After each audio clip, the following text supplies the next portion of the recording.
Hi, praise God. So just want to know that John chapter 11 verse 25 is given that Jesus said to her, I am the resurrection and life. He who believes in me, though he may die, he shall live. I am the resurrection of the life. I am நாலே யாரை குறிக்குது? ஆண்டவரை குறிக்குது. Okay. So the resurrection of the life நாலே அதுல ஒரு power இருக்குது. That power will work in our life even today. நம்மளுக்கு உயிரில்லாத எவ்வளோ காரியங்கள் நம்ம வாழ்க்கையில் நடந்துட்டு இருக்கோம். அது அத்தனை காரியத்துக்கும் இந்த ரிசரக்ஷன் பவர் வில் ஒர்க். ஏன்னா இந்த உலகத்திலே ஜீசஸ் கிரைஸ்ட் மட்டும்தான் உயிரோட உயிர் தெரிந்த ஒருத்தர். ஸோ அவர்கிட்ட power will work so amazingly. இப்போ ஸ்கிரிப்சரில் ஒருத்தர் உயிரோடு எழுப்பினது யாருன்னா லாசரஸ். அதை யார் எழுப்பினா? அங்கேயும் போய் ஏசு கிறிஸ்து ஜீசஸ் லிஃப்டட் அப் உயிரோடு எழுந்துவான்.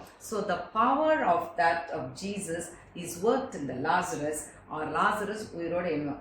The same power is working till today also. So the resurrection power will lift us high when any issues, any problem, life இல்லாத எந்த இஷ்யூவாக இருந்தாலும் ஆண்டவருடைய பவர் தான் ரிசரக்ஷன் பவர். இப்போ அடுத்த வார்த்தை இருக்குது, இறந்தாலும் அவர் உயிரோட எழுப்பாருன்ட்டு. அது எப்படி இறந்தவங்க உயிரோட ஒன்ஸ் இறந்துட்டாலே எழுப்ப முடியாதான். ஆனால் ஆண்டவர் மீன் பண்ணுறது நித்திய ஜீவன், நித்திய வாழ்க்கைன்னு ஒன்று இருக்குது.